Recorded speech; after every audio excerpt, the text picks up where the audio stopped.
El origen de las especies de Darwin. Una biografía.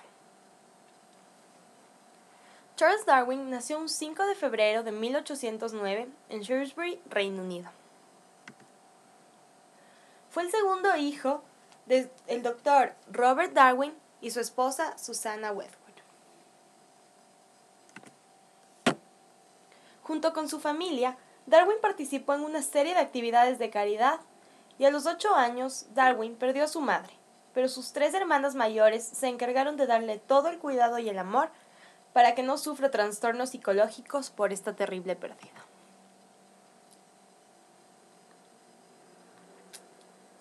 A Darwin le encantaba la vida de campo, leer y escuchar música. Vivió una vida muy feliz con amistades duraderas y un matrimonio con su prima Emma hasta el final de sus días. Sus abuelos fueron Erasmus Darwin, poeta, pensador y físico por parte de su padre, y Joshua Wedgwood, quien fue un famoso poeta por parte de su madre. Ambos dieron importantes contribuciones durante la Revolución Industrial. Darwin estudió en la Escuela de Hombres privada de Shrewsbury por 7 años. Quería ser doctor.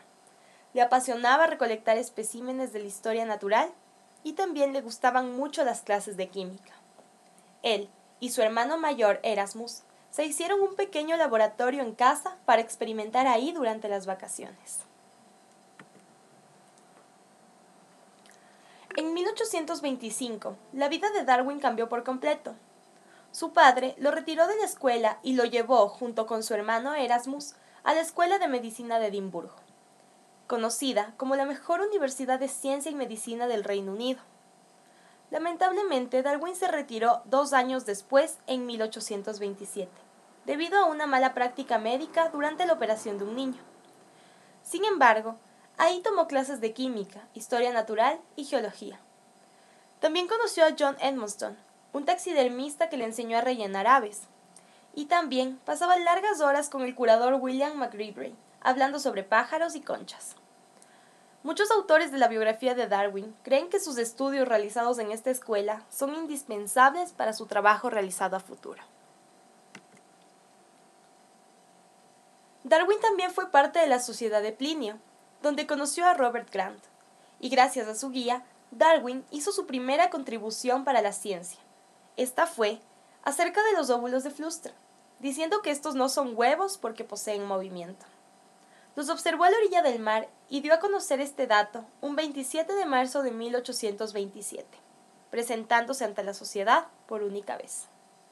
Grant hizo que Darwin tome mayor interés por la historia natural en campos como la reproducción y la embriología de invertebrados. Aquí podemos ver cómo son los óvulos de Flustra, y también unas cartas de Darwin sacadas del Darwin Correspondence Project acerca de sus observaciones a la orilla del mar. Después de varias discusiones en casa, Darwin fue a Christ College en Cambridge. Su padre siempre le inculcaba la importancia de tener una profesión. Su experiencia en Cambridge fue satisfactoria y muy contraria a las expectativas de su padre y de él mismo.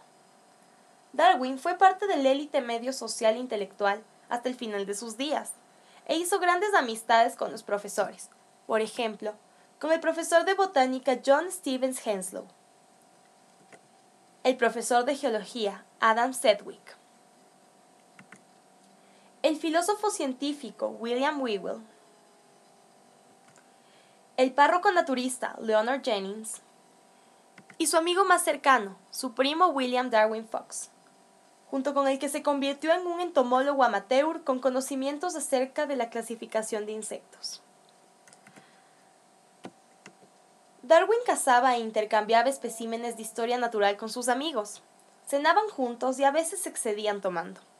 Es por esto que Darwin, después de un tiempo, dijo que es una etapa de la que se avergüenza, por haberse comportado así aquella época. Por el lado académico, el profesor Henslow vio en él un alto potencial, y empezó a invitarlo a varios eventos donde pudo conocer a gente muy preparada. Darwin leía mucho, y tomó de inspiración las obras de John Herschel y Humboldt. La redacción de Paley le causaba gran placer y le gustaba mucho. Más que nada le convencía de lo que leía. Aunque Darwin después negó la existencia de un dios como diseñador del mundo, nunca olvidó todo lo que aprendió de Paley. Es más, durante su viaje a bordo del Beagle, Darwin observó la adaptación tal como Paley la describió.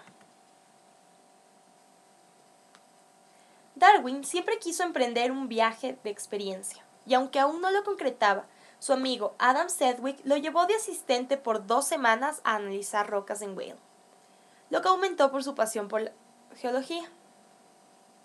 Cambridge fue en parte responsable de que Darwin emprenda el viaje en el Beagle. Era 1831.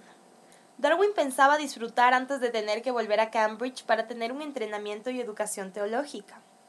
Cuando volvió a Shrewsbury recibió una carta de su profesor Henslow, proponiéndole embarcarse en el Beagle. En un principio su papá no aceptaba tan descabellada idea, pero su cuñado lo convenció, y a partir de eso el tiempo pasó muy rápido hasta el día que Beagle zarpó. Para Darwin, el viaje en el Beagle resultó ser el viaje más importante de su vida. El objetivo del Beagle era el de mapear la Tierra. Este viaje duró desde diciembre de 1831 hasta octubre de 1836, es decir, 5 años. Darwin exploró por su cuenta muchos lugares, y de vez en cuando le pedía al capitán Fitzroy que lo deje y luego le recoge en cierto punto. Fitzroy ya se había embarcado en el Beagle antes y era un creyente de la Biblia y Dios. Era muy contemporáneo con Darwin. Aunque a veces discrepaban mucho, tenían una muy buena relación, y ambos hicieron un artículo para periódico acerca del viaje. Darwin recibió el apodo de Philos por ser el filósofo del barco. Lo único que lo debilitaba eran los mareos, pero a pesar de todo logró coleccionar aves, vertebrados, invertebrados, insectos, fósiles, rocas y hasta una pequeña colección de plantas. Todo esto era enviado al profesor Henslow hasta que Darwin regrese. Darwin era muy observador. Incluía todos los detalles, por más minúsculos que fueran, acerca de todo lo que veía. Él afirmó que lo mejor del viaje no solo fue recolectar especímenes ni hacer grandes amigos, sino entender de mejor manera la variedad del mundo natural. A su regreso, Darwin dejó la casa explicando que era mucho mejor observar a los animales que usarlos para un deporte. En el origen de las especies se dan 3 descubrimientos del viaje que fueron el punto de partida para las observaciones de Darwin. El primero, los fósiles en la Patagonia. El segundo, patrones de distribución geográfica de las avestruces.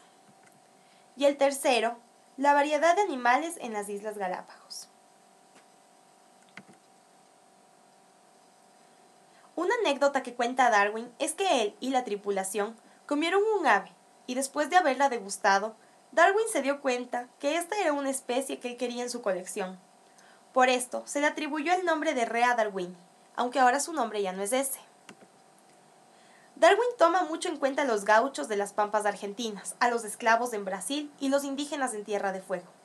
Afirma que debajo de la piel, todos los humanos somos una sola especie.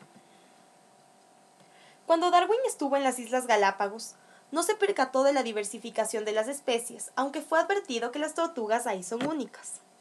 También, cuando recolectó aves, no notó que eran distintas en cada isla. Lo que más le llamó la atención a Darwin fue la geología, y usó las enseñanzas de Lyell para explicar diferentes accidentes geográficos en Sudamérica. Se dice que sin Lyell no hubiera habido un Darwin y tampoco un viaje a bordo del Beagle entendido. La teoría de la evolución no se hizo durante el viaje, sino cuando Darwin unió todas sus ideas. Este viaje inspiró a muchas personas a tomar cursos con los profesores de Darwin y a interesarse mucho más por el origen de las especies. Darwin hizo dudar la creación del mundo por un dios, por lo que muchas personas empezaron a ver la Biblia como un libro de metáforas. En octubre de 1836, Darwin llega como un hombre cambiado, pero no como un evolucionista aún.